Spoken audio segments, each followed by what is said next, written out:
tekan stream. Aduh, cuma ketahuan. Bentar. Silakan.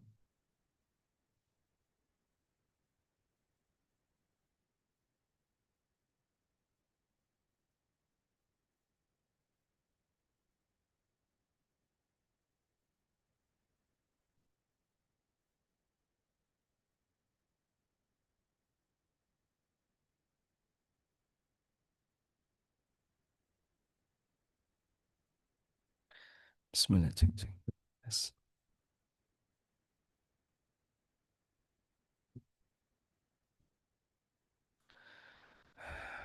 Bismillah.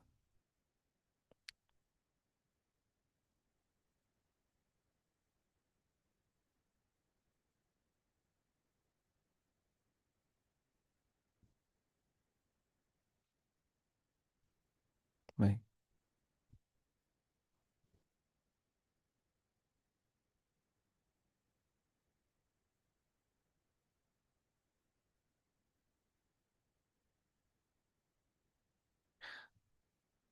Baik.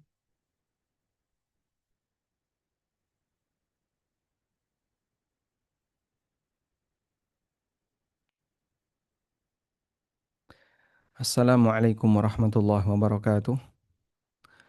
Alhamdulillah wassalatu wassalamu ala Rasulillah wa ala alihi wa sahbihi wa mawalah. Wa ashhadu an la ilaha illallah wahdahu la syarikalah. Wa ashhadu anna Muhammadan abduhu wa rasuluh sallallahu alaihi wa ala alihi wa sahbihi wa man tabi'al huda ila yaumil qiyamah. Alhamdulillah, puji syukur kita haturkan kehadirat Allah. Di kesempatan siang ini kembali kita bisa kumpul bareng di kajian bersama Kolbun Salim. Dan saya mohon maaf tadi ketiduran sehingga baru bisa bergabung setelah 28 menit. Ya, berarti kurang lebih setengah jam. Dan live di ANB kita tiadakan sehingga di sini hanya fokus di Zoom saja. Mengingat materinya berkaitan dengan cara meminta hajat yang besar kepada Allah, eh, saya tidak tahu harus bicara apa. Karena pertama berkaitan dengan adab doa, mungkin tidak banyak yang bisa kita bahas. Yang kedua, tema ini baru saya dapatkan setelah bangun tidur. Jadi mungkin nanti saya hanya akan bercerita, menyebutkan sedikit saja. Terus nanti sisanya kita kembalikan ke moderator. Apakah mau melanjutkan pembahasan yang lain ataukah nanti kita tanya jawab. Baik, jadi kalau berbicara tentang bagaimana cara meminta hajat yang besar di sisi Allah Subhanahu wa taala. Untuk adab doa, di sini hanya ada keterangan dari Ibnu Abbas radhiyallahu anhuma, dan beliau pernah menyebutkan tentang bagaimana cara berdoa kepada Allah. Kata Ibnu Abbas, wal ibtihalu hakadha wa rafa'a yadayhi wa ja'ala zuhurahuma mimma yali wajha. Saya bacakan di sini. Ya, minta tolong dijadikan co-host.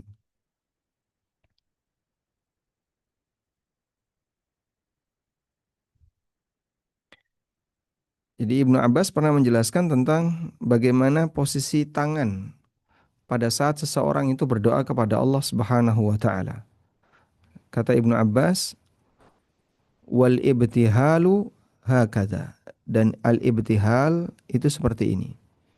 Jadi ada doa namanya doa ibtihal. Apa itu doa ibtihal? Doa dalam situasi genting.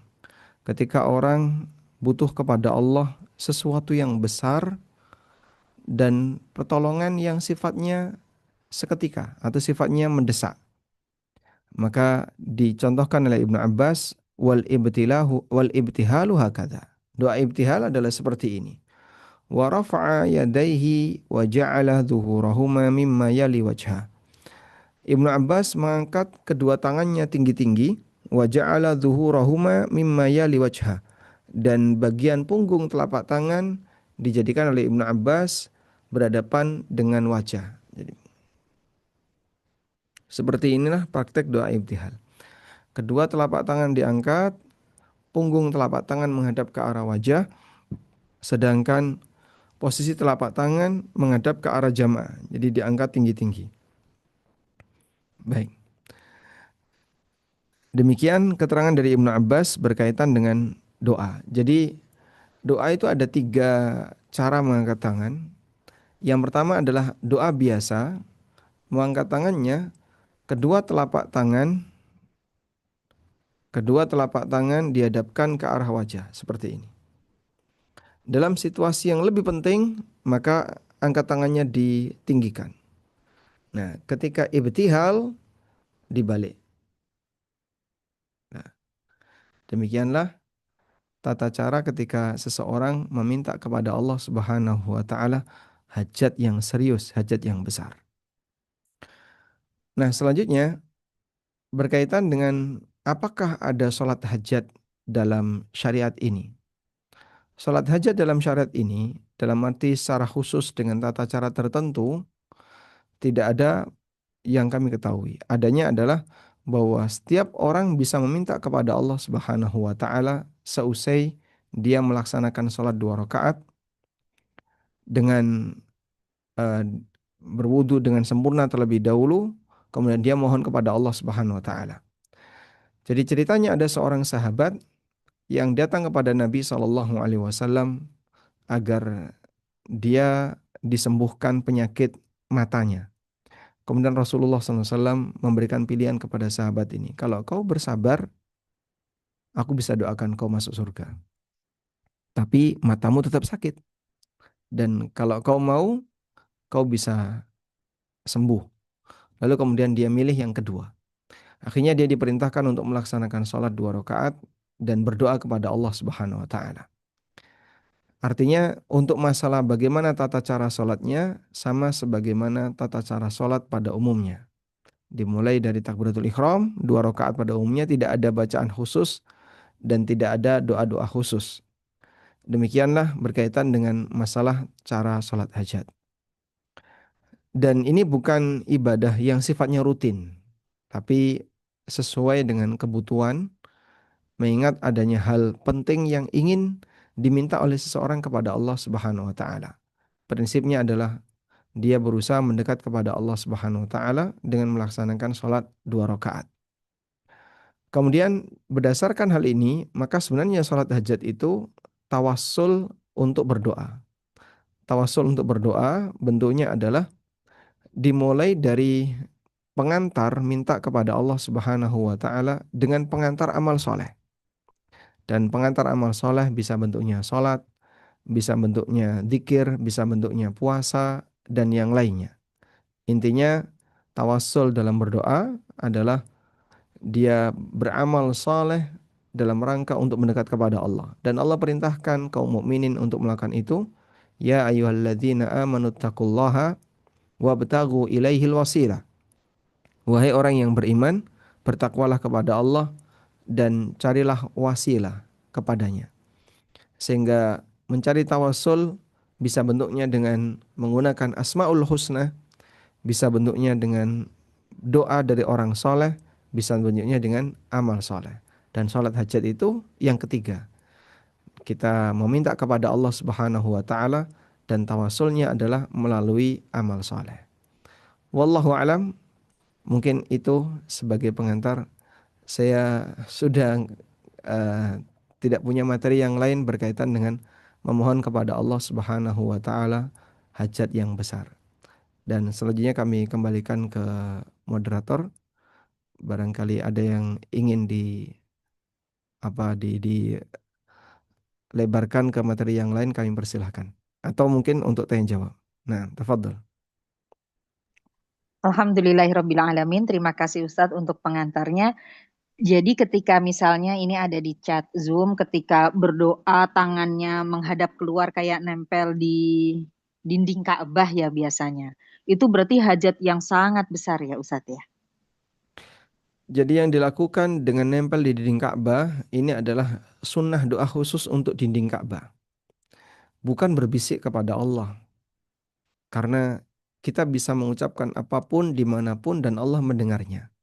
Tapi sunnah ketika seseorang berdoa di dinding Ka'bah adalah menempelkan mukanya, menempelkan badannya dan mukanya, lalu dia berdoa kepada Allah.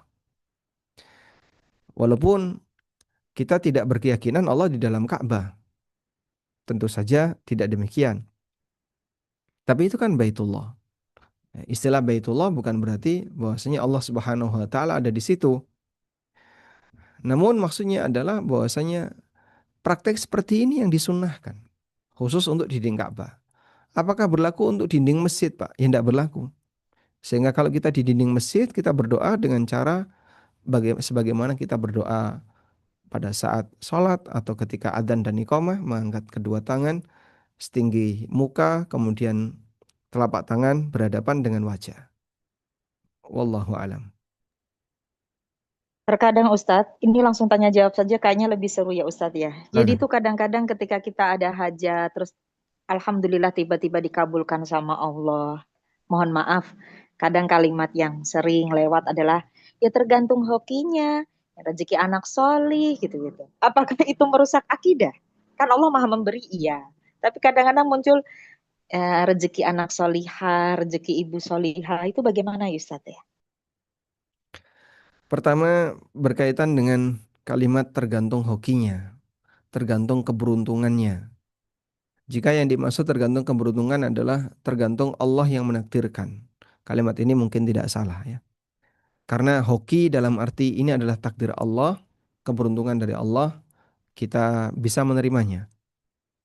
Sebab tidak ada yang bisa mengatur takdir Allah dan semuanya tergantung kepada takdir Allah. Namun jika maksudnya tergantung hokinya adalah eh, apa ini? Ramalan seseorang.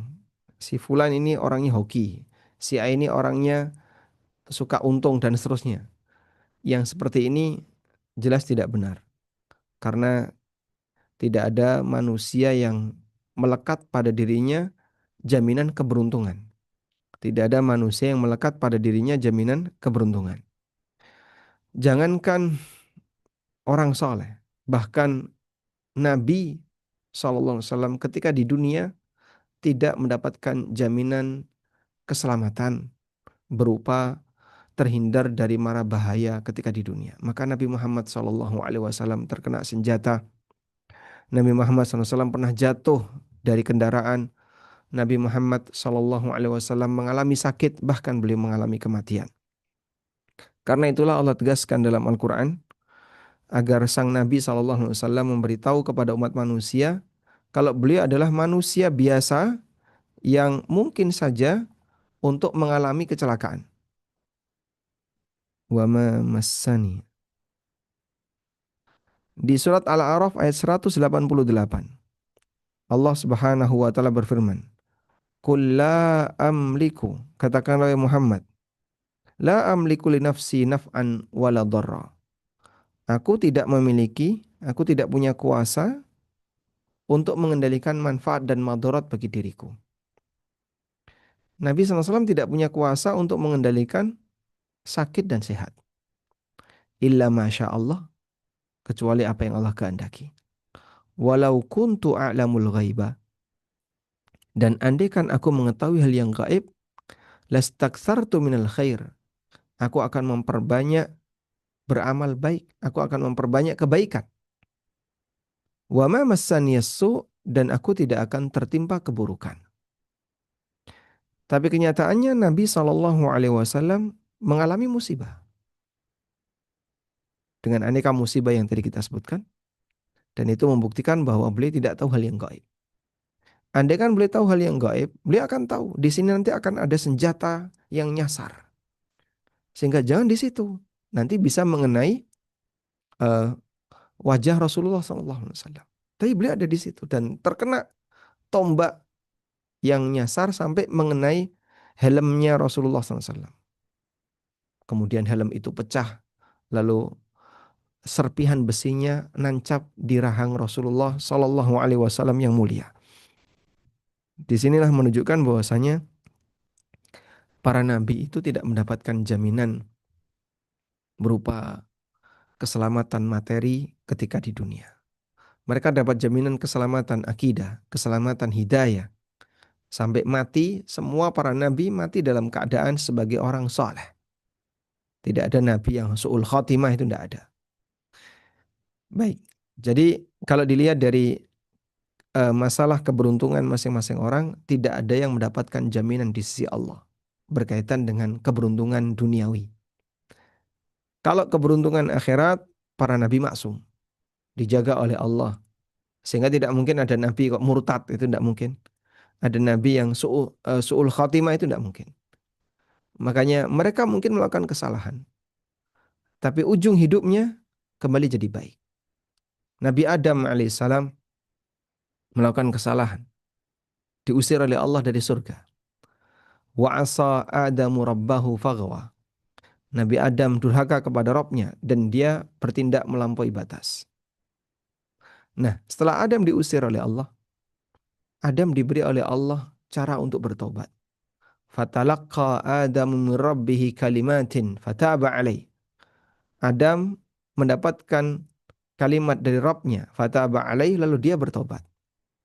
Adam membaca kalimat tobatnya, Adam mengucapkan, Rabbana zalamna anfusana wa illam taghfir lana wa tarhamna lanakunanna minal khasirin. Jadi ini kalimat tobatnya Adam. Rabbana zalamna anfusana. Ya Allah, kami mendolimi diri kami sendiri. Di surat Al-A'raf ayat 23. Qala rabbana zalamna anfusana wa illam taghfir lana wa tarhamna lanakunanna minal khasirin. Wahai Rabb kami telah mendolimi diri kami sendiri. Jika engkau tidak mengampuni kami dan menyayangi kami akan jadi orang yang rugi. Siapa yang ngajari ini? Allah Ta'ala. Allah ngajari Adam tentang bagaimana cara bertobat seperti ini. Sehingga Nabi Adam jadi orang saleh, jadi manusia pilihan setelah Allah Subhanahu wa Ta'ala menurunkan dia ke bumi. Baik. Nabi Yunus alaihissalam berbuat salah. Sampai akhirnya kemudian beliau ditelan ikan. Lalu beliau bertobat. La ilaha illa anta subhanaka inni kuntu minadh dhalimin. La ilaha illa anta subhanaka inni kuntu minadh dhalimin. Ya. Kemudian Allah Subhanahu wa Ta'ala menyelamatkan beliau. Sehingga para nabi pernah berbuat salah dan ditegur oleh Allah. Kemudian setelah itu diampuni oleh Allah dan mereka menjadi orang yang lebih baik dibandingkan sebelumnya. Nah, selanjutnya berkaitan dengan kalimat yang sering muncul, sebagian orang mengatakan ini rezeki anak soleh, rezeki ibunda soleha, ini rezeki anak yang soleha. Boleh nggak sih kalimat seperti ini? Justru yang menjadi pertanyaan kita adalah siapa yang menjamin kalau Anda ini orang soleh atau Anda orang soleha? Dari mana Anda bisa menjamin kalau diri Anda adalah wanita soleha atau diri kita adalah orang soleh? Yo, ini rezeki anak soleh. Yang ngomong anak soleh itu siapa? Oh, dia sendiri. Nah, itu kan berarti menyucikan dirinya sendiri. Yang ini dilarang oleh Allah dalam Al-Quran. Fala tuzakku anfusakum. Jangan kau memuji dirimu sendiri. Huwa a'lamu bimanittaqa. Allah yang paling tahu siapa yang bertakwa. Sehingga orang memuji dirinya sendiri dengan mengatakan, aku adalah anak soleh. Saya adalah orang soleh. Saya adalah ibunda yang soleha. Dari manakah Anda tahu kalau Anda adalah orang yang soleh dan soleha? Ya. Loh kan itu sebagai bentuk rasa syukur. Kalau rasa syukur tidak masalah. Sehingga saat orang mendapatkan sesuatu yang menyenangkan baginya, menguntungkan baginya, kemudian dia mengucapkan Alhamdulillah ini rezeki dari Allah, itu betul. Alhamdulillah ini rezeki yang aku terima, ini betul. Alhamdulillah, dia puji Allah. Tapi ketika dia ngomong ini rezeki anak soleh, rezekinya betul. Anak solehnya dari mana dia bisa menjamin? Sekarang coba kita balik.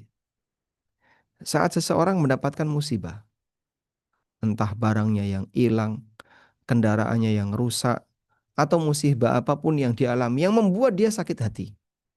Saat dia dapat musibah, dia sakit hati. Nah, saat dia dapat musibah kemudian dia sakit hati. Pernah nggak dia ngomong, oh ini adalah musibah anak nakal. Ini adalah kecelakaan orang yang suka berbuat maksiat. Ini adalah musibah orang yang suka berbuat dolim. Apa dia ngomong kayak gitu? Ternyata tidak. Sehingga kenapa dia tidak nisbahkan musibah yang dia alami disebabkan karena kemaksiatan yang dia lakukan. Sebagaimana dia menisbahkan nikmat yang dia dapatkan dengan kesolehan dirinya yang tidak ada yang menjamin kecuali dia. Ya, seharusnya kalau mau berimbang, kalau dia berani berbicara rezeki anak soleh, berarti di saat dia dapat musibah, dia harus bilang, ini adalah musibah anak nakal, atau musibah orang zalim, atau kalimat semacamnya. Maka mungkin kita perlu luruskan ya, kalimat semacam ini sehingga jangan sampai kita eh, melanggar larangan Allah. Fala tuzakku anfusakum huwa a'lamu biman ittaqa. Jangan kau menyucikan diri kalian sendiri. Dia yang paling tahu siapakah yang bertakwa. Wallahu a'lam.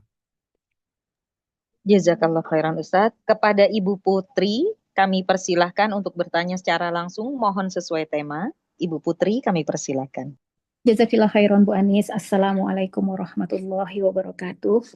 Waalaikumsalam warahmatullahi wabarakatuh. Hayakumullah ya Ustadz. Barakallahu fiik. Amin Allahumma amin. Fiki barakallah Ustadz.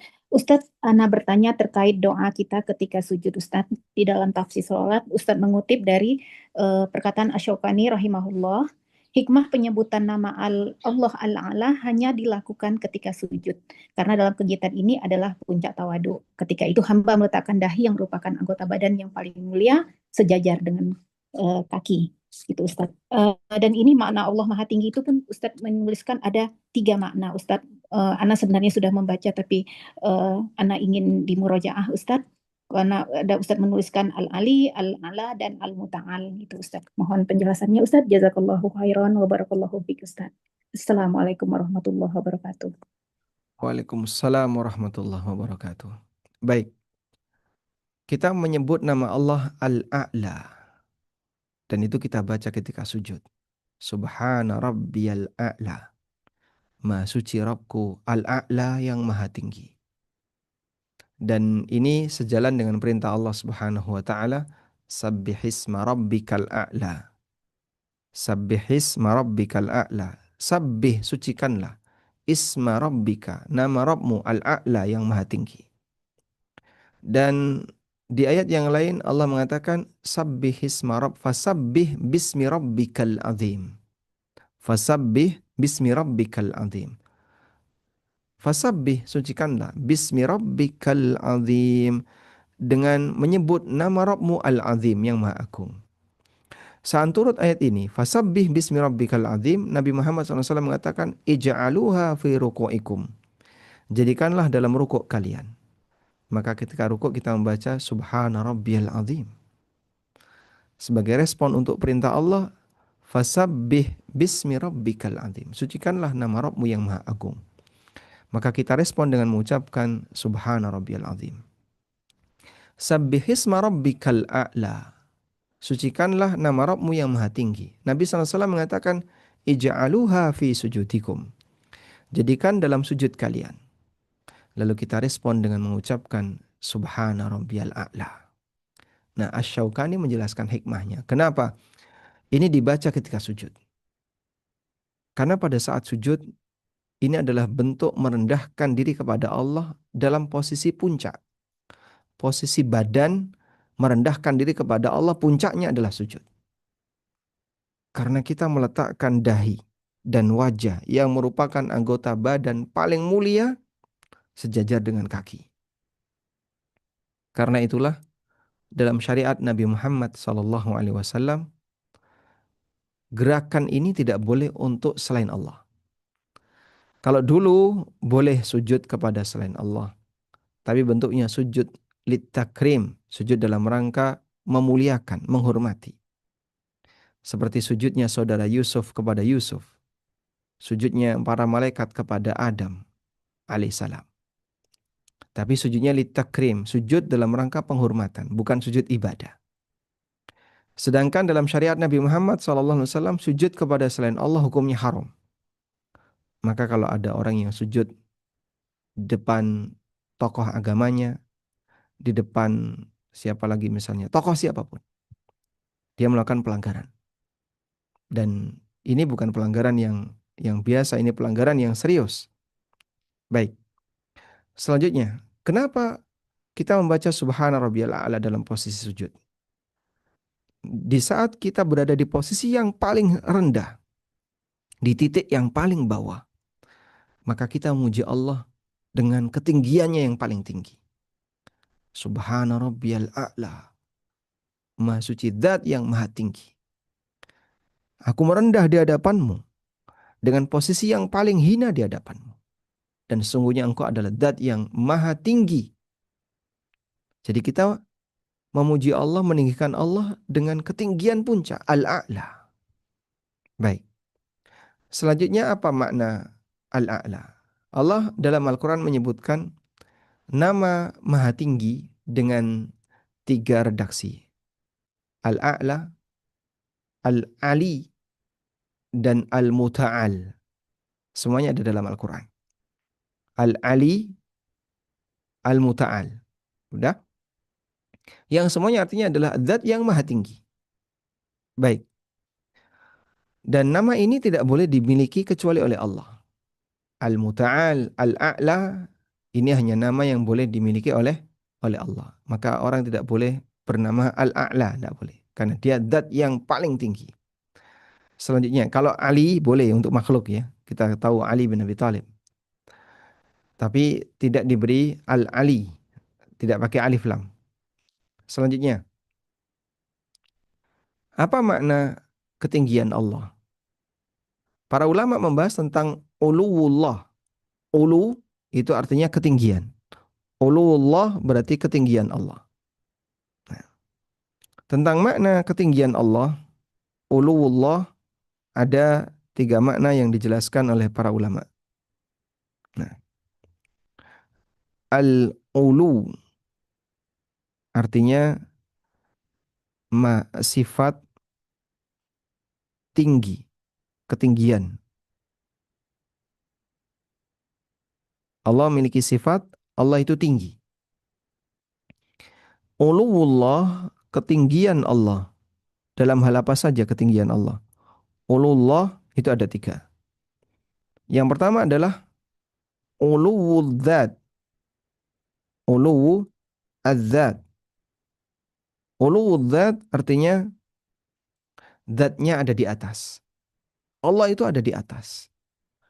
Dan itulah keyakinan yang ditanamkan oleh Allah dalam Al-Quran maupun hadis Nabi SAW.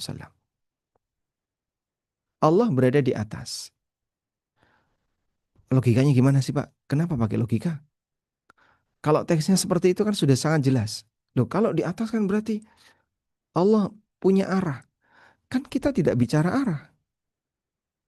Karena perkataan di atas ini tidak sama dengan menetapkan arah untuk Allah. Kata jihad itu tidak ada dalam Al-Quran maupun hadis. Kita cuma mengatakan Allah di atas. Sehingga Anda jangan bayangkan ada arah di situ. Kesulitan bagi kita untuk membayangkan itu. Karena kesulitan, maka logika jangan bermain. Kalau Anda kesulitan untuk memahami itu, maka logika jangan bermain. Sudah? Dari mana kita tahu Pak kalau Allah berada di atas? Subhanallah. Banyak sekali teks Al-Quran yang menyebutkan itu. Sampai Ibnu Abil Is rahimahullah dalam syarah Aqidah Tahawiyah menyebutkan, kalau kita membaca ayat Al-Quran, lebih dari 1000 dalil mengatakan Allah di atas. Lebih dari 1000 dalil yang menegaskan Allah di atas.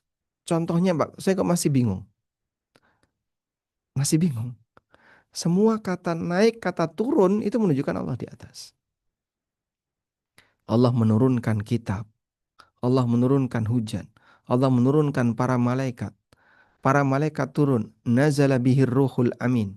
Al-Quran itu turun bersama dengan ar-ruhul amin. Anzala minas sama. Allah menurunkan dari langit. Kemudian apa lagi? Allah menurunkan Alkitab. Kitabun anzalnahu, kitab yang kami turunkan.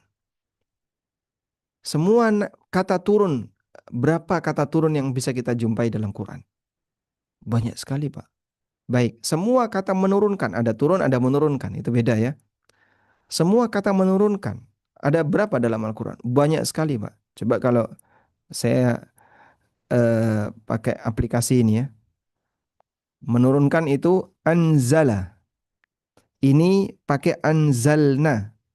Inna anzalnahu fi lailatul qadar misalnya. Di sini misalnya ada kalimat wa anzalna alaikumul manna wassalwa. Kami turunkan kepada kalian al-manna wassalwa. Kemudian ini Al-Baqarah ayat 57. Al-Baqarah ayat 59. فبدل الذين ظلموا قولا غير الذي قيل لهم فأنزلنا على الذين ظلموا رجزا. Maka kami turunkan hukuman bagi orang zalim. Kami turunkan. Walaqad anzalna ilaika ayatin bayyinat. Sungguh kami turunkan kepadamu ayatin bayyinat. Kemudian apa lagi? Innal ladzina yaktumuna ma anzalna minal bayyinat. Inna anzalna ilaikal kitab. Dan masih banyak yang lain. Jadi kalau pakai kata anzalna saja ini sudah banyak ya. Ini ada berapa ini Pak totalnya Pak? Ada 53 kata anzalna. Baik. Yang kata anzala, anzala nggak pakai na ya. Anzala ada 162. Walladzina yu'minuna bima unzila. Ini unzila. Jadi ini unzila sama anzala gabung. Ada anzaltu dan seterusnya. Ada 162. Jadi ini baru kata turun saja ya. Belum kata naik. Allah meninggikan. Narfa'u. Kata narfa'u dalam Al-Quran. Narfa'u darajatin. Wa tilka hujjatuna atainaha Ibrahim ala qaumi. Narfa'u darajatin. Di surat Al-An'am. Kemudian Allah juga mengatakan narfa'u darajatin man nasha wa fawqa kulli dhi ilmin alim. Terus apa lagi? Kata yarfa'u. Allah mengangkat. Wa id yarfa'u Ibrahimul qawaid. Kalau ini Ibrahim meninggikan ya. Man kana yuridul izzata falillahil izzah. Ilaihi yas'adu. Yas'adu artinya naik. Al-kalimut tayyib. Wal amalus salihu yarfa'u. Di surat Fatir ayat 10. Ilaihi yas'adul kalimut tayyibu wal amalus salihu yarfa'u. Dan masih banyak yang lain. Belum lagi penegasan misalnya kata fauqa. Fauqa ibadi. Fauqa ibadi. Allah itu menegaskan kalau dia berada di atas seluruh hambanya. Wa huwal qahiru fauqa ibadi. Kata wa huwal qahiru fauqa ibadi ada di dua tempat. Dan masih banyak ayat yang lain. Sehingga kalau orang sampai kesulitan untuk mencari dalil Allah berada di atas, ini aneh. Sampai kata Al-Iz,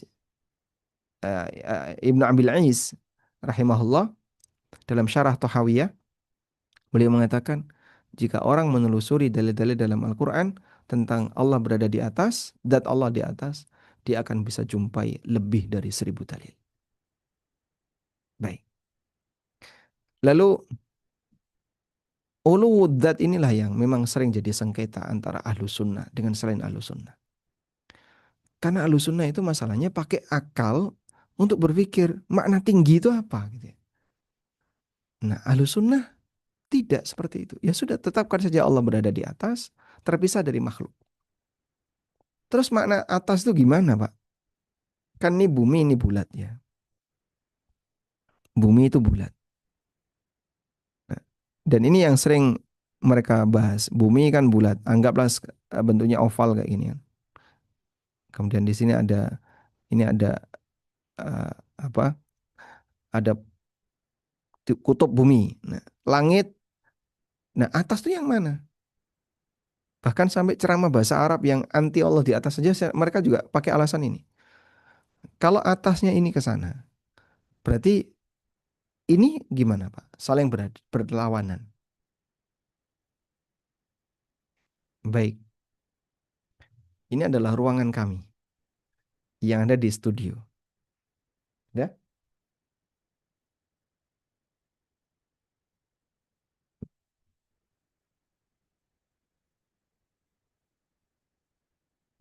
Ini sebuah bulatan yang apa? Ini tisu ya. Tisu saya buat bulatan kayak gini.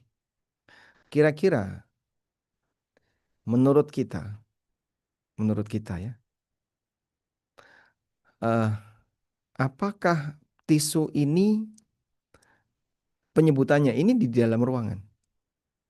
Dinding kanan, dinding kiri, dinding atas, bawah, dan seterusnya. Kira-kira di mana posisi atas tisu ini? Ke sana, ke sana, ke sana, atau ke sana? Ya harusnya ke sana, Pak. Nah terus kalau ke sini, ini di bawah tisu. Gitu? Ini karena kita melihat posisi tisu ada di tengah ruangan di studio ANB. Baik. Semua langit itu berada di atas bumi. Dan langit lebih besar daripada bumi. Udah? Maka yang dimaksud di atas bumi adalah semua yang mengarah ke arah langit. Berarti semua yang keluar dari tisu ini itu atas. Itu kalau kita menggunakan pendekatan kata atas. Didefinisikan dari posisi bumi dengan posisi langit. Semua yang menjauh dari bumi adalah atas. Berarti kebalikannya, semua yang masuk ke dasar bumi bawah. Begitulah cara memahami definisi atas dilihat dari posisi bumi dengan langit. Langit jauh lebih luas dari bumi. Dan bumi tidak nempel dengan langit. Yang kata Allah Ta'ala, kanata ratqan fafataknahuma. Dulu nempel kemudian kami pisahkan. Maka bumi tidak nempel dengan langit. Selanjutnya, ketika nggak nempel dengan langit, maka yang menjauh dari bumi itulah atas. Sehingga Allah berada di atas. Terus, yang dimaksud Allah di atas lagi itu gimana Pak? Ini kan langit ya. Terus Allah itu ada di mana? Terpisah dari semua ini. Terpisah dari semua makhluknya. Sebab tidak mungkin Allah menyatu dengan makhluknya. Sehingga para ulama Ahlussunnah punya satu kaidah, Allahu fis sama bainun an khalqi. Allah berada di atas langit dan terpisah dari seluruh langit, terpisah dari semua makhluk, terpisah dari arasy, terpisah dari langit dan seterusnya. Selanjutnya, makna ulu yang kedua adalah ketinggian Allah yang artinya uluwul qahr. Uluwul qahr. Uluwul qahr itu artinya Allah maha tinggi kuasanya. Allah maha tinggi kuasanya. Sehingga tidak ada yang bisa mengendalikan Allah. Tidak ada yang bisa mengalahkan Allah. Itu namanya uluwul qahr. Dan ada satu lagi adalah uluwul qadar. Uluwul qadri. Uluwul qadri artinya Allah maha tinggi sifatnya. Atau uluwus sifat. Dalam arti mulia sifat-sifatnya. Sehingga tidak ada sifat Allah yang buruk. Tidak ada sifat Allah yang kurang. Karena Allah mulia sifat-sifatnya. Wallahu alam. Sehingga saat kita meyakini Allah maha tinggi, maka kita yakini Allah itu tinggi zatnya, Allah tinggi kuasanya, Allah tinggi sifat-sifatnya. Wallahu alam. Ustadz, apakah melalui sholat hajat nih, jika kita seorang istri minta perpisahan dikarenakan udzur syar'i, kita minta pada Allah karena suaminya tuh merasa sudah, karena si istri ini sudah merasa tidak lagi bisa taat dalam rumah tangga saat ini yang ia jalani, lalu terjadi perceraian, Boleh nggak sih berdoa seperti itu? Ya Allah, minta dipisahkan saja.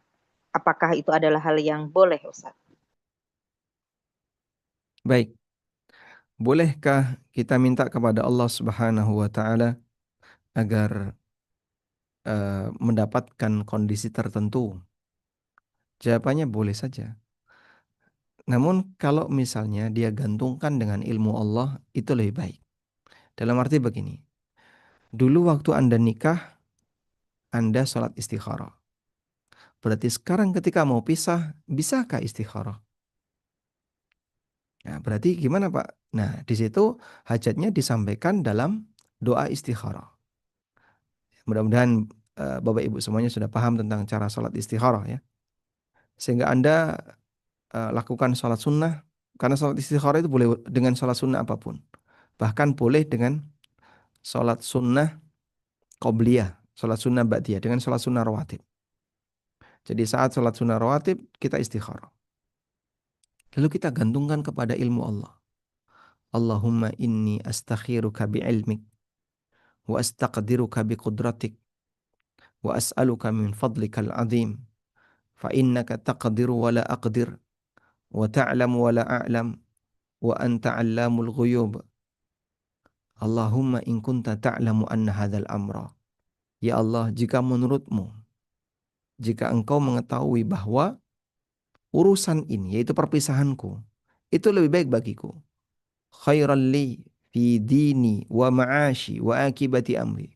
Itu lebih baik bagiku untuk agamaku, kehidupanku, dan akhir dari hidupku. Faqdurhu li. Maka takdirkanlah itu untukku. Takdirkanlah perpisahan itu untukku. Maka takdirkanlah perpisahan itu untukku. Wa barik lihi fihi. Kemudian berkailah aku untuk mendapatkannya. Baik. Dan sebaliknya, wa in kunta ta'lamu anna hadzal amra syarrul li, dan jika engkau mengetahui bahasanya hal ini adalah buruk bagiku, fasrifhu anni wasrifni anhu, maka palingkanlah hal ini dariku dan palingkanlah itu dariku. Ya. Palingkanlah aku darinya dan palingkanlah dia dariku. Ya, maksudnya adalah keinginan untuk berpisah itu jauhkan dariku. Waqdur liyal khaira, dan takdirkanlah untukku sesuatu yang lebih baik. Tsumma barik li fihi, kemudian berkailah aku di sana. Jadi dengan istikharah kita minta kepada Allah pilihan sesuai dengan ilmu Allah yang dia lebih tahu tentang apa yang terbaik bagi hambanya. Nah, mungkin sebagai saran Anda bisa lakukan itu. Kamu yakin mau pisah? Ya, saya sudah yakin, saya sudah bulat. Kayaknya saya sudah nggak sanggup lagi untuk bersamanya. Baik, kalau memang demikian, Anda yakin untuk pisah, kerjakan sholat 2 rakaat, sholat sunnah, lalu silahkan doa istikharah. Mudah-mudahan itu yang terbaik, dan jawaban dari istikharah adalah apapun yang terjadi pasca istikharah itulah jawaban istikharah. Jadi tidak ada isyarat mimpi atau hal-hal gaib yang Anda lihat sebagai isyarat kalau istikharah saya sudah dikasih pilihan. Tidak ada itu. Tapi apapun yang terjadi pasca Anda istikharah itulah jawaban istikharah. Wallahu a'lam. Adakah waktu terbaik untuk sholat hajat, Pak Ustadz? Dan surat apa yang sebaiknya dibaca untuk hajat yang besar itu? Waktu terbaik dan mesti baca apa?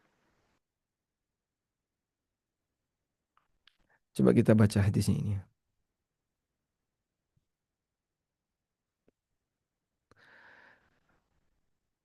Faqad warada fi sunan Tirmidzi wa Ibnu Majah. Disebutkan dalam Sunan Tirmidzi dan Ibnu Majah dan yang lainnya dari hadis Abdullah bin Abi Aufa bahwa Nabi SAW bersabda, "Man kanat lahu ilallahi haja." Siapa yang punya hajat untuk dia sampaikan kepada Allah. Au ila ahadin min bani Adam, atau hajat yang mau dia sampaikan kepada Bani Adam, salah satu manusia yang dia ingin sampaikan kepada orang lain. Falyatawadda falyuhsin alwudu'a. Hendaknya dia berwudu dan wudu dengan sempurna. Tsumma liyusalli rak'atain. Kemudian kerjakan salat 2 rakaat. Jadi intinya tadi Wudu sempurna lalu sholat. Thumma liyuthni 'ala Allahi. Lalu pujilah nama Allah. Wal yusalli 'ala nabi, dan baca salat untuk Nabi sallallahu alaihi wasallam. Thumma liyaqul, kemudian dia baca kalimat berikut, la ilaha illallahul halimul karim. Subhanallahi rabbil arsyil azim. Alhamdulillahi rabbil alamin. As'aluka mujibati rahmatik wa azaimi maghfiratik wal ghanimata min kulli birrin was salamata min kulli ithmin la tada' li dhanban illa ghafarta wala hamman illa farajta wala hajatan hiya laka ridhan illa qadaitaha ya arhamar rahimin. Wa fi riwayatin, dalam riwayat yang lain, thumma yas'alullaha min amri dunya wal akhirah ma syaa fa innahu yuqaddaru ilai. Kemudian dia bisa minta kepada Allah urusan dunia dan akhirat sesuai yang dia inginkan, maka akan ditakdirkan sesuai dengan apa yang dia minta. Namun hadis ini ulama beda pendapat. Wa qad ikhtalafa ahlul ilmi, ulama beda pendapat mengenai hukum mengamalkan hadis ini karena mereka berbeda pendapat fi thubutihi, mengenai validitasnya. Ya. Sebagian ada yang mengatakan ada mujawazil amal bihi, tidak boleh mengamalkannya karena hadis ini tidak sahih. Dalam sanadnya ada Faid bin Abdurrahman Al-Kufi dari Abdullah bin Abi Aufa, dan Faid ini perawi yang matruk. Dan ada yang mengatakan hadis ini boleh diamalkan. Hadis ini boleh diamalkan mengingat ini termasuk di antara fadail a'mal. Dan fadail a'mal dalam masalah hadis yang dhaif, jika di situ ada tahta aslin thabit, ada hadis sahih yang mendasarinya dan tidak bertentangan dengan hadis yang sahih tadi, maka boleh dilakukan. Jadi intinya di sini hadis sahih yang mendasari ini adalah perintah untuk bertawassul saat orang ingin berdoa. Dan sholat ini bagian dari tawassul tadi. Di samping itu ada beberapa sanad yang lain yang menguatkan hadis ini. Sehingga terangkat derajatnya dari mulai dhaif menjadi hasan. Intinya dalam hal ini ulama beda pendapat apakah hadis ini hadis yang bisa diterima ataukah tidak. Wallahu alam. Jadi yang mungkin perlu Anda hafalkan adalah kalimat tadi. La ilaha illallahul halimul karim. Subhanallahi rabbil arsyil azim. Alhamdulillahi rabbil alamin. As'aluka mujibati rahmatik wa azaima maghfiratik, dan seterusnya sampai akhir. Waktunya bebas. Karena di sini tidak disebutkan waktu khusus. Kalau bicara yang paling afdol bisa Anda lakukan ketika sepertiga malam terakhir, karena sepertiga malam yang terakhir adalah waktu yang mustajab untuk berdoa. Wallahu a'lam. Ustadz izin bertanya, adakah doa untuk orang yang sedang sakit mental atau terganggu psikisnya semacam skizofrenia gitu? Dan bagaimana caranya agar kita tuh lapang memaafkan orang yang telah mendolimi kita, terkhususnya tuh yang mendolimi, mohon maaf, orang tua. Apakah ada doa khusus untuk orang yang mengalami Skizofren, mengalami mental mental? tadi, sama memaafkan orang, terkhususnya orang tua. Secara umum doa untuk semua orang yang sakit, antara sakit A, sakit B, yang itu adalah sakit fisik. Baik yang sakit mentalnya atau yang sakit badannya, kurang lebih sama. Jadi semuanya adalah penyakit. Dan kita minta kepada Allah Subhanahu wa taala agar orang ini disembuhkan.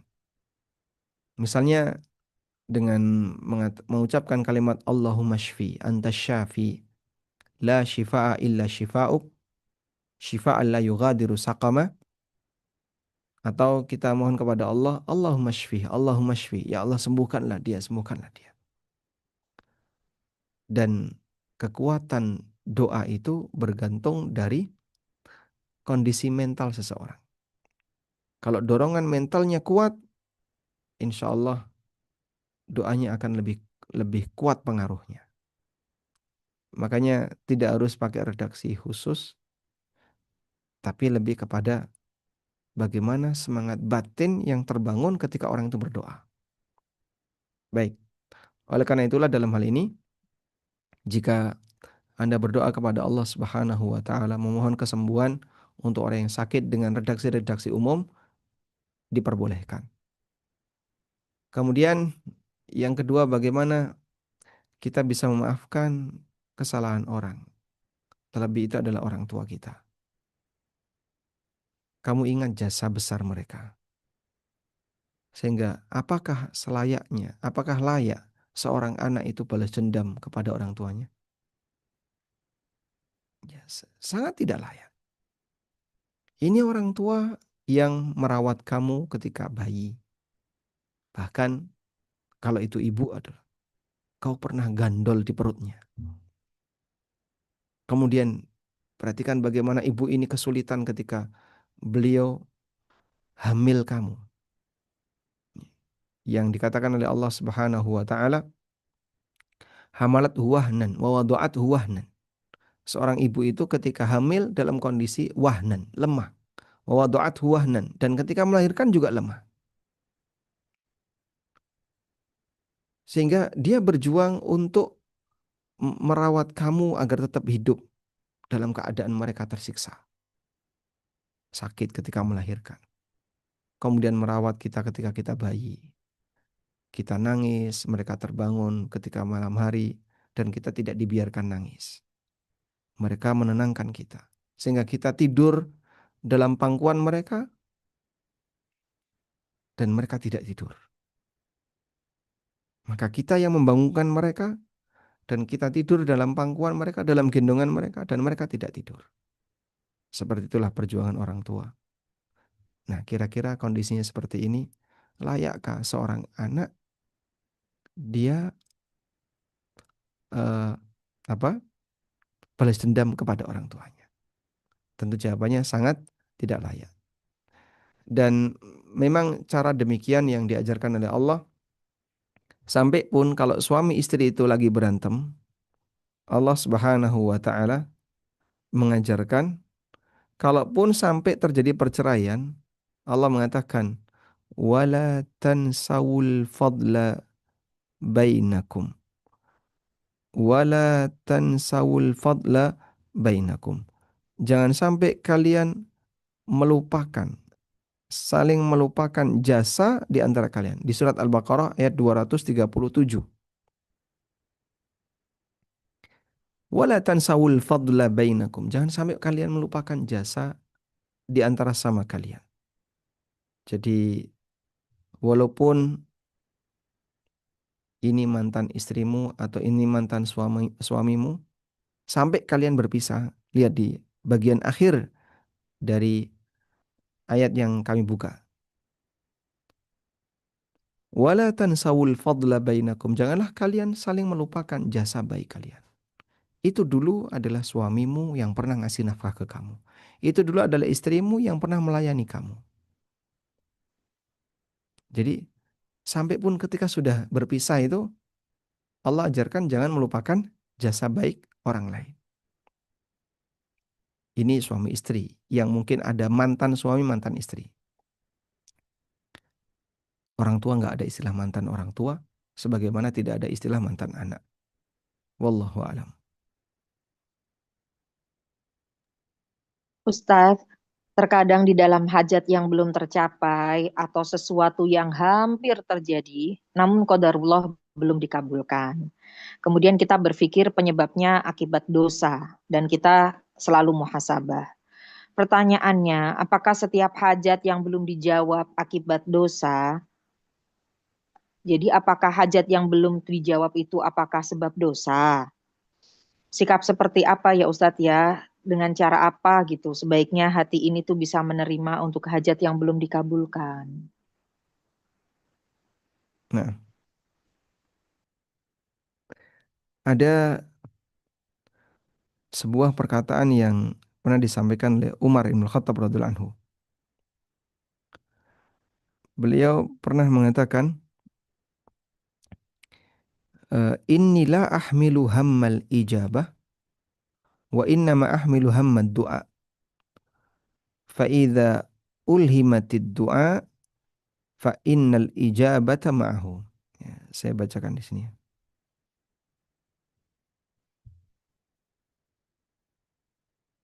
Baik.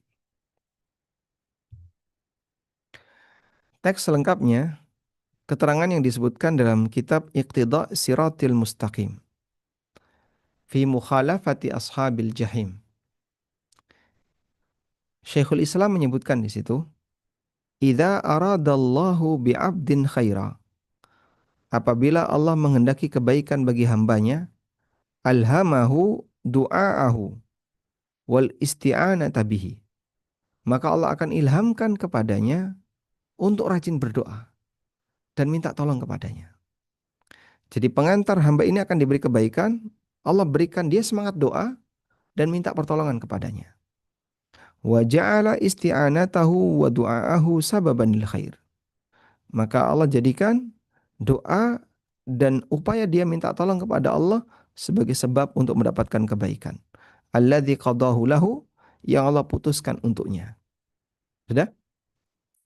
Sehingga Allah jadikan doa ini akan menjadi sebab takdir baik untuknya. Baik. Kama qala Umar bin Khattab, sebagaimana keterangan Umar bin Khattab radhiyallahu anhu, innila ahmilu hammal ijabah. Yang aku angan-angankan bukan cepatnya terkabulnya doa. Cepatnya terkabulnya doa. Wa innama ahmilu hammad du'a. Tapi yang aku angan-angankan adalah keinginan untuk banyak berdoa. Fa idza ulhimtud du'a, jika aku sudah diberi semangat untuk berdoa, fa innal ijabata ma'ahu, sesungguhnya ijabah akan menyertainya. Jadi maksud beliau, doa itu proses. Doa itu proses. Ada doa, ada ijabah. Ini doa itu proses untuk menuju ijabah. Baik. Ketika seseorang berdoa kepada Allah, lalu diijabai oleh Allah. Begitu dia berdoa, kemudian diijabai oleh Allah. Dia akan berhenti doanya. Dia akan berhenti. Misalnya, minta anak, minta anak, minta anak, minta anak. Selama waktu sekian bulan dikasih anak. Begitu sudah dikasih anak, berhenti dia.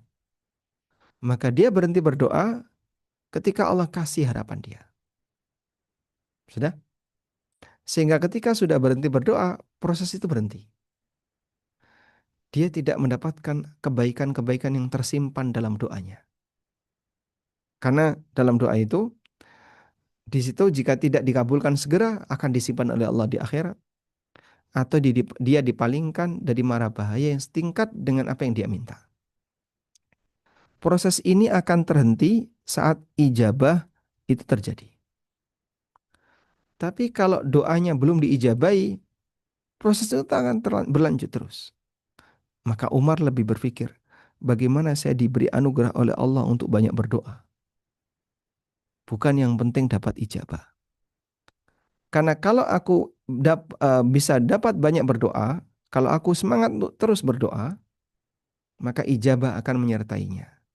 Sebab doa itu gandengannya ijabah. Nah, ijabah ini ada banyak pilihan.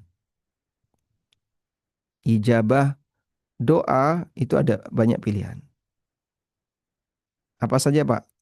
Diberi sesuai yang diminta. Jadi minta anak, dikasih anak. Diberi sesuai yang diminta. Yang kedua, dipalingkan. Dipalingkan dari bahaya yang senilai dengan nikmat yang dia minta. Jadi misalnya pengen keluar negeri, saya kok pengen bisa ke Turki misalnya. Dia berdoa kepada Allah agar bisa ke Turki. Sudah, memang dia tidak dikabulkan bisa berangkat ke Turki. Tapi dia diselamatkan dari mara bahaya. Andaikan bahaya itu terjadi, biayanya senilai biaya berangkat ke Turki.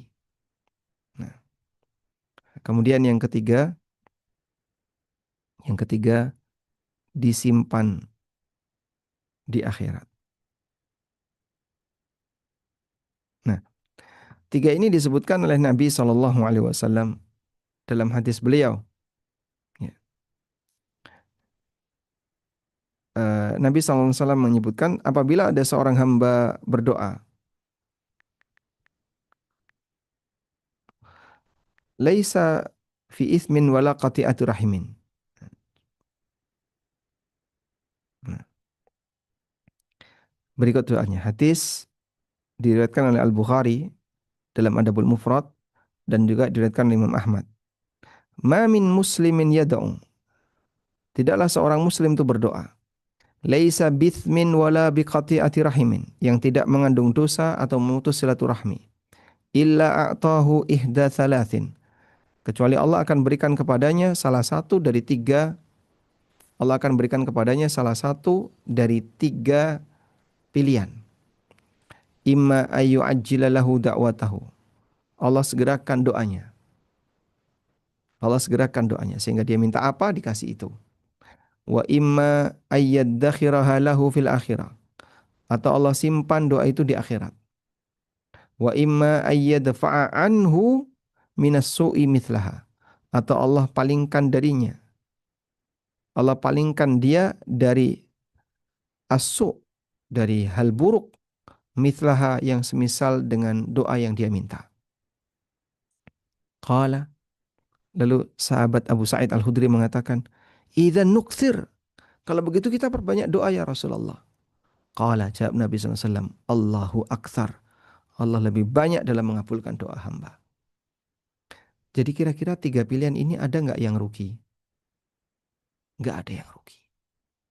Doa yang tidak diijabahi itu tidak membuat kita jadi rugi.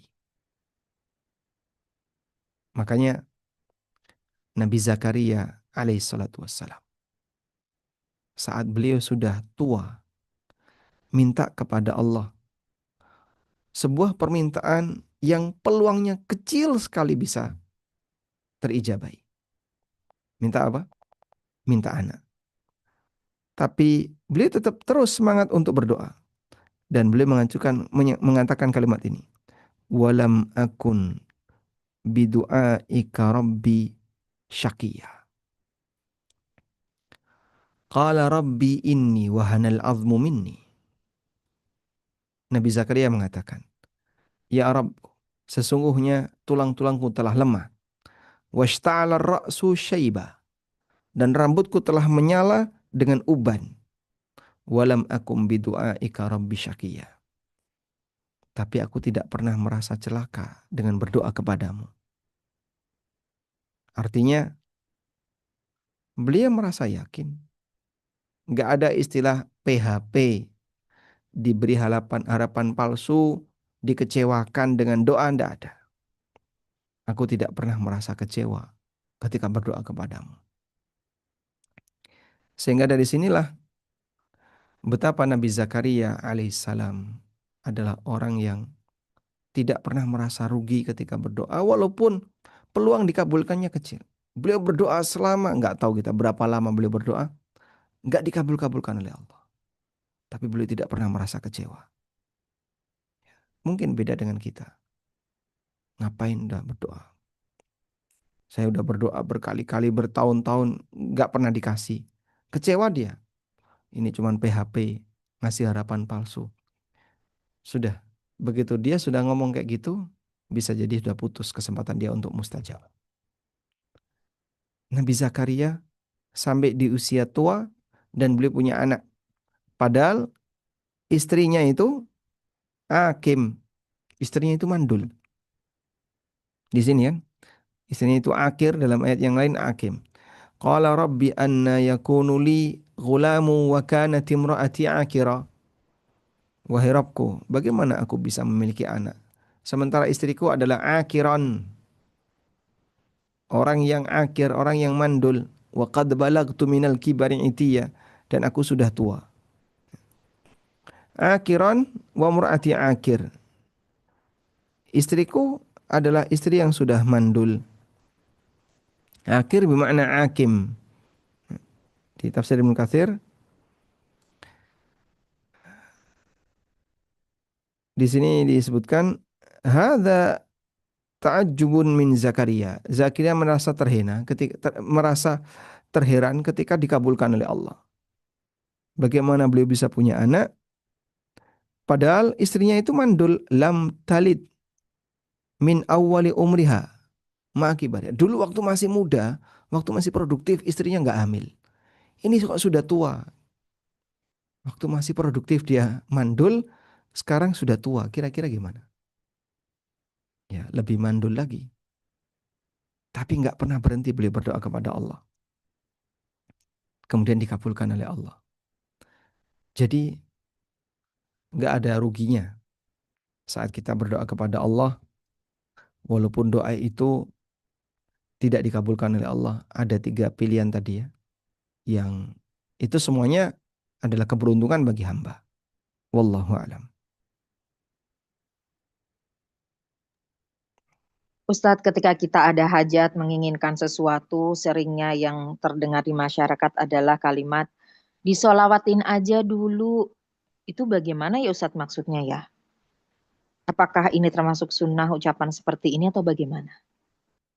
Ya ini ma'ruf di masyarakat. Disolawatin aja dulu. Kita juga nggak tahu maksudnya apa. Tapi salawat sendiri itu doa untuk kebaikan Nabi SAW. Bukan doa untuk minta sesuatu. Sehingga mohon maaf sampai ada istilah, kamu datangi yang kamu inginkan. Pengen apa? Pengen mobil. Mobil yang kayak gimana? Yang kayak gitu. Coba kamu datang ke mobil itu, kamu sentuh. Terus disolawatin. Allahumma sholli ala Muhammad. Pengen rumah. Sentuh rumah itu. Disolawatin. Allahumma sholli ala Muhammad. Nah, ini bingung jawabannya. Ada jomblo yang belum nikah. Tertarik sama akhwat. Saya pingin akhwat itu. Disolawatin aja. Wah, datangi akhwat itu. Mau disentuh apanya coba? Ya. Baik, tentu nggak bisa. Nah, terus gimana Pak? Bukan metode seperti ini yang diajarkan. Minta kepada Allah. Ya Allah, saya minta A, minta B, minta C, silahkan minta. Udah? Karena orang boleh minta kepentingan dunia. Saya minta rumah ya Allah. Saya minta mobil ya Allah. Saya minta apa lagi? Saya minta kendaraan. Saya minta ini. Silahkan. Allah Maha Kaya. Tapi jangan penuhi doa kita hanya memohon sesuatu yang isinya materi dunia. Karena nggak jaminan itu membahagiakan kita. Minta mobil, dikasih mobil, betul dikasih mobil. Sejak dia punya mobil, hidupnya jadi malah sibuk dengan mobil itu. Sering ke bengkel, bolak-balik bengkel. Sehingga mobil itu malah menyita banyak waktunya. Mungkin saja terjadi. Makanya dalam hal ini, barangkali ya perlu dipertimbangkan aneka permintaan-permintaan duniawi yang belum tentu itu membahagiakan bagi hidupnya. Wallahu a'lam. Apakah ada doa Ustadz untuk keluar dari rasa trauma ya? Saya sudah ikhlas seikhlas-ikhlasnya. Tapi ketakutan kejadian itu terulang terlalu besar sehingga saya pun membentengi psikis saya dengan benteng yang tinggi. Jadi ketakutan yang sangat gitu. Adakah doanya Ustadz untuk menghilangkan ini? Ada banyak sekali redaksi doa yang eh, tidak disebutkan dalam dalil. Jadi misalnya doa ketakutan, doa minta ini, doa minta ini, dan seterusnya. Itu gimana Pak? Ya Anda baca saja pakai teks bahasa Indonesia. Ya Allah, aku berlindung kepadamu dari kasus A. Aku berlindung kepadamu dari kasus B. Karena kita trauma dengan kasus ini menakutkan sekali. Jangan sampai terjadi dalam hidupku untuk yang kedua kalinya. Kita berlindung kepada Allah Subhanahu wa taala dari kasus ini, dari kasus. Silahkan. Sehingga Boleh saja seseorang berlindung kepada Allah dari aneka kasus-kasus yang menakutkan bagi hidupnya. Wallahu a'lam. Kemudian Ustadz, jika waktu ijabah doa kan antara adzan dan iqomah ya. Ini kan cukup singkat ya. Apakah boleh ahwat yang sholat di rumah itu sholat dulu atau doa setelah iqomah itu mustajabnya masih sama lah antara adzan dan iqomah tadi atau baiknya bagaimana ya? Jadi doa mustajab antara adzan dan iqamah tidak hanya berlaku di masjid, termasuk yang di rumah Hmm. juga berlaku. Maka saat mendengar adzan, Anda bersiap wudhu, sebelum adzan sudah wudhu misalnya. Lalu setelah itu, begitu mendengar adzan langsung berdoa kepada Allah. Berdoa sampai qomat. Ya, setelah itu baru, karena Anda di rumah kan, tidak Mm-mm. dengan iqamat masjid, kerjakan qobliyah, setelah itu sholat wajib, nah, kemudian ba'diyah. Kemudian dzikir, lalu sholat ba'diyah. Jadi bisa berdoa minta kepada Allah ketika di rumah pada saat antara adzan dan iqamah. Wallahu a'lam. Izin bertanya Ustadz, jika kita menyebut anak kita misalnya Bayu Solih gitu ya, sambil nyebut nama tapi diakhiri kata Solih sebagai bentuk doa agar anak kita itu menjadi anak yang soleh, apakah diperbolehkan? Insya Allah tidak masalah. Ya, anak soleh, nah, kita panggil anak soleh sebagai bentuk doa, boleh. Jadi yang dilarang kan memuji dirinya sendiri. Aku anak soleh. Nah, dari mana kamu tahu kalau kamu anak soleh? Tapi kalau memuji orang lain, boleh. Ya. Wahai anak soleh, silahkan. Tapi pujian yang sesuai dengan kondisi real. Sehingga kita panggil anak kita dengan soleh, kita panggil anak kita dengan solihah, silahkan. Wallahu a'lam. Apakah ada batasan Ustadz atas doa yang kita panjatkan untuk diri kita sendiri? Karena kadang saya merasa apa yang saya minta tuh terlalu besar ya, sehingga untuk mendapatkannya cobaan yang didapat pun lebih besar lagi gitu. Ada doa yang dilarang dalam Al-Quran yang disebut dengan al-i'tida'u fid du'a. Innahu la yuhibbul mu'tadin.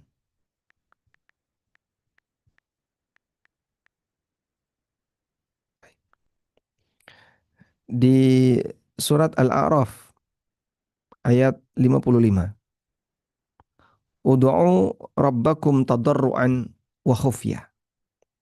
Berdoalah kepada Rabb kalian tadarru'an, diiringi dengan tadarru'. Tadarru' itu perasaan dan semangat untuk dikabulkan. Jadi tadarru' itu kesungguhan agar doa itu dikabulkan. Itulah tadarru'. Wa khufyah, dan samar, pelan-pelan. Jangan teriak-teriak. Innahu la yuhibbul mu'tadin. Sesungguhnya Allah tidak menyukai al-mu'tadin, orang yang melampaui batas. Melampaui batas dalam berdoa. Itu ada dua. Yang pertama, melampaui batas dalam berdoa yang pertama maknanya adalah melampaui batas dalam tata cara. Tata caranya melampaui batas. Misalnya teriak-teriak. Ya. Ini tidak boleh berdoa sambil teriak-teriak. Karena itu Nabi SAW dulu melarang para sahabat untuk teriak-teriak ketika berdoa. Yang kedua, melampaui batas dalam isi permintaan. Dia meminta sesuatu yang mustahil. Meminta hal yang mustahil. Ada ibu-ibu pernah bertanya ke kami. Dia sedih karena ditinggal mati oleh suaminya. Kemudian dia bertanya, boleh nggak Pak Ustadz saya berdoa kepada Allah, meminta agar suami saya dihidupkan kembali. Kalau sampai doa itu terucap, Anda berdosa. Loh, kenapa? Mana ada orang sudah mati hidup kembali? Ya kan itu mukjizat Nabi Isa. Ya mukjizat Nabi Isa tidak mungkin bisa ditiru oleh orang biasa. Sehingga mana mungkin Anda minta sesuatu yang mustahil. Ini berdosa karena dilarang oleh Allah. Innahu la yuhibbul mu'tadi. Oleh karena itu, ketika Anda meminta sesuatu yang sifatnya mustahil, tidak boleh. Maka ini jadi batas. Ya. Doa seperti apa yang tidak boleh kita panjatkan? Doa yang seperti ini, caranya salah atau isinya salah. Isinya salah adalah dia minta sesuatu yang mustahil. Kemudian juga termasuk doa yang mengandung maksiat. Ini tidak boleh ya. Mengandung maksiat. Minta kepada Allah dilancarkan maksiatnya. Wah, itu dosa besar. Ya Rabb, mudahkan aku untuk minum khamr. Ini tidak boleh. Mudahkan aku untuk menang judi. Menang judi, memudahkan aku untuk, wah, Masya Allah. Ini doa, ya boleh pakai bahasa kasar tuh, doa kurang ajar nih. Minta kepada Allah untuk dimudahkan melakukan maksiat. Untuk mudah berbuat dosa. Nggak boleh doa seperti ini. Wallahu a'lam. Nah, Minta ditegaskan kembali Ustadz, bolehkah doa setelah iqomah? Jadi setelah iqomah tuh melanjutkan doa walaupun sudah iqomah nih, karena adzan dan iqomah di tempat saya itu terlalu singkat. boleh berdoa di waktu kapanpun boleh. Walaupun sudah iqamah. Karena Anda kan tidak sholat di masjid. Anda sholat di rumah. Jadi sudah iqamah tapi masih doa terus, silakan. Karena doa itu boleh di waktu kapanpun. Kalau bicara bolehnya ya.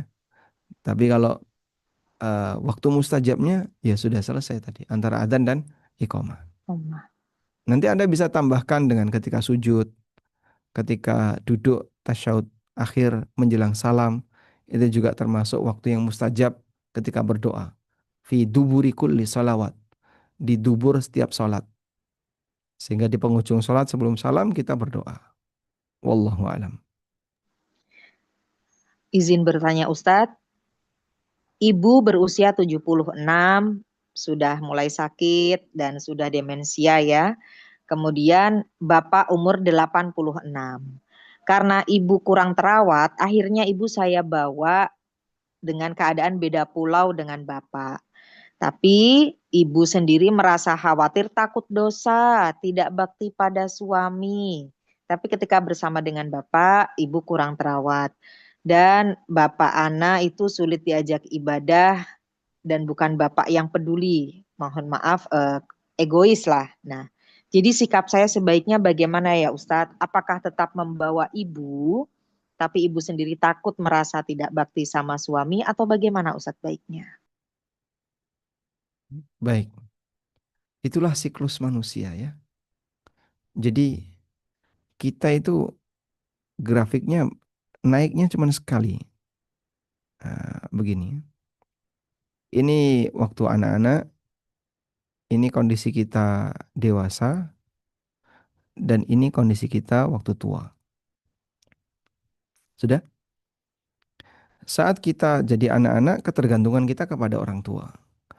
Saat kita jadi orang tua, ketergantungan kita kepada anak.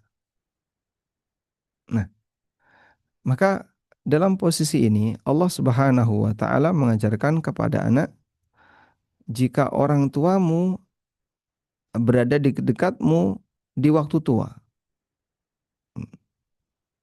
Coba ini, ayat ini.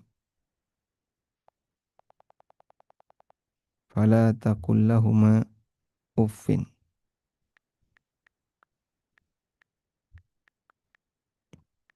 Wa qadara rabbuka alla ta'budu illa iyyah.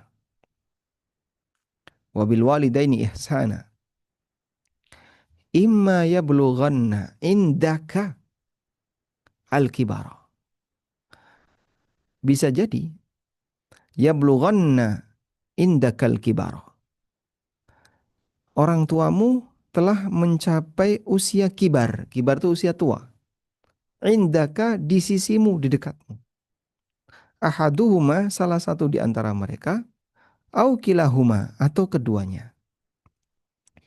Jadi ketika kedua orang tuamu mereka sudah mengalami usia, sepuh, demensia, di sisimu ini mengisyaratkan bahwasanya idealnya orang tua ketika tua itu dekat anaknya. Idealnya. Nah, terus gimana Pak caranya Pak? Akan menjadi rumit ketika sampai beda pulau, sampai beda daerah jauh. Maka mungkin sebagai pilihan bawa itu kedua orang tuanya ke tempat kita. Kalau kita nggak bisa ke tempat mereka. Sehingga mungkin sebagai saran, Anda tidak hanya memindahkan ibu saja, tapi memindahkan bapak dan ibu. Ini kalau bapak ini adalah bapak kandung Anda ya, bukan bapak tiri. Sementara untuk posisi eh, Anda misalnya beda pulau dengan bapak, berarti pindahkan kedua-duanya. Nanti silakan dirawat bareng-bareng. Adapun kekurangan sifat yang terjadi pada orang tua kita, baik bapak atau ibu kita, mungkin orangnya egois, kurang peduli dan seterusnya. Penurunan yang terjadi pada diri seorang manusia. Dan kekurangan itu ya perlu disadari oleh anaknya. Maka sambil nanti merawat bapak juga merawat ibu, mungkin bisa dibawa kedua-duanya. Wallahu alam. Ustadz, kadang saya waktu doa tuh ketika sujud, suka susah mengatur kesamaan lama sujud antara sujud yang satu dengan sujud berikutnya. Pernah ya dengar waktu itu harus seimbang lama sujudnya ketika kita sujud terus berdoa di setiap sujud. Itu membatalkan sholat atau bagaimana ya Ustadz ya? Tidak membatalkan sholat, tapi ini termasuk sunnah yang diajarkan Nabi SAW. Wa kana ruku'uhu wa sujud wa qiyamuhu. Jadi sahabat itu menceritakan Nabi SAW itu sujud beliau, kemudian rukuk beliau dan seterusnya itu kurang lebih mendekati sama. Ini ada kalimat ini ya.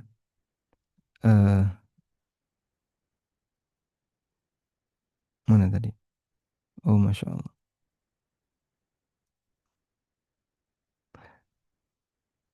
Kanat salatun Nabi sallallahu alaihi wasallam. Salatnya Nabi sallallahu alaihi wasallam ruku'uhu wa idza rafa'a ra'sahu min ar-ruku' wa sujuduhu wa ma baina sajdatain qariban min as-sawa. Salatnya Nabi sallallahu alaihi wasallam, rukuk beliau, sujud beliau dan duduk beliau itu mirip-mirip panjangnya. Qariban min as-sawa, hampir sama. Dan ini sifatnya anjuran. Oleh karena itu tidak harus sama persis ya. Maka kalau Anda salah satu sujud lebih panjang dibandingkan sujud yang lain, tidak ada masalah. Wallahu a'lam. Ustadz, waktu kita sholat nih, dan kita ternyata baru nyadar ada rambut kita yang sedikit kelihatan atau kaki kelihatan gitu ya. Sedikit sih, apakah harus diulang sholatnya atau wudhu lagi atau bagaimana? Karena ketidaksengajaan biasanya. Orang yang terbuka auratnya dalam posisi tidak tahu atau tidak sengaja dan baru tahu setelah sholat, insya Allah sholatnya sah dan tidak perlu diulang. Wallahu a'lam. Termasuk juga aurat kaki misalnya. Kadang kan nggak kelihatan karena telapak kakinya di belakang sempat menyingkap muknanya sehingga telapak kakinya kelihatan dari belakang. Ya karena tidak tahu, tidak ada dosa dan tidak perlu mengulang sholat. Wallahu a'lam. Ustadz, saya tuh tinggal di rumah warisan yang sampai sekarang belum dibagi karena belum laku dijual. Doa apa yang tepat ya Ustadz ya, agar waris bisa segera dibagi dan bisa pindah dari tempat tinggal yang sekarang. Anda doa biar diberi oleh Allah Ta'ala rumah pengganti yang lebih baik. Anda bisa berdoa semoga keluarga dalam keadaan akur dan warisan ini memberikan keberkahan. Anda berdoa semoga Allah memberikan keberkahan untuk harta anggota keluarga Anda, baik melalui warisan ini maupun harta yang lain. Sehingga kita minta yang lebih luas, yang lebih baik, tanpa harus mengatur kata-kata warisan. Intinya di sini Anda boleh saja minta dengan kalimat tertentu, ya Allah, percepat warisan ini laku, agar rumah ini laku, agar kami bisa segera bagi waris. Bisa seperti itu. Atau Anda minta kepada Allah yang lebih luas dari itu. Ya Allah, aku mohon kepadamu, berikanlah kepadaku rumah yang lebih baik daripada ini. Dan semacamnya. Wallahu a'lam. Mohon kata penutup Ustadz untuk cara memohon hajat yang besar kepada Allah pada tema hari ini. Jadi berdoa itu tidak sama dengan mendikte. Karena berdoa itu meminta dan memohon. Maka lakukanlah dengan sopan, lakukanlah dengan penuh pengagungan. Masalah dikasih ataukah tidak, semuanya kembali kepada ketetapan Allah. Karena doa tidak bisa mengendalikan kehendak Allah. Oleh karena itu, di saat kita berdoa kepada Allah, iringi dengan aneka adab. Adab inilah yang nantinya akan menentukan kualitas dari doa kita. Apakah doa ini bernilai sebagai amal soleh yang bernuansa pahala ataukah sebaliknya. Dan tidak ada ruginya ketika seorang hamba berdoa kepada Allah walaupun mungkin lama tidak dikabulkan. Sebab ketika tidak diwujudkan seperti yang diminta, digantikan oleh Allah Subhanahu wa taala dalam bentuk yang lain yang dibutuhkan oleh manusia. Bisa bentuknya disimpan di akhirat atau dipalingkan dari mara bahaya yang senilai dengan apa yang dia minta. Kita mohon kepada Allah, semoga Allah mengilhamkan kepada kita doa-doa yang baik dan sering kita baca sebagai pengantar. Nantinya Allah akan berikan ijabah yang lebih indah daripada apa yang kita minta. Demikian, wassallallahu ala nabiyyina Muhammadin wa ala alihi wa sahbihi wasallam. Wa akhiru da'wana alhamdulillahi rabbil alamin. Wassalamualaikum warahmatullahi wabarakatuh. Waalaikumsalam warahmatullahi wabarakatuh. Jazakallah khairan Ustadz untuk materinya pada siang hari ini. Semoga Allah senantiasa mengijabah doa-doa kita semua dan Allah memberikan kesabaran dan keberkahan dalam hidup semuanya. Kepada Bapak Ibu yang kami hormati, insya Allah kajian ini ada rekamannya dan akan dibagikan melalui grup WhatsApp, grup komunitas Majelis Ta'lim Qalbun Salim, dan bisa dinikmati melalui channel YouTube di Qalbun Salim. Alhamdulillahirabbil alamin. Berakhir pula kajian kita pada siang hari ini. Marilah sama-sama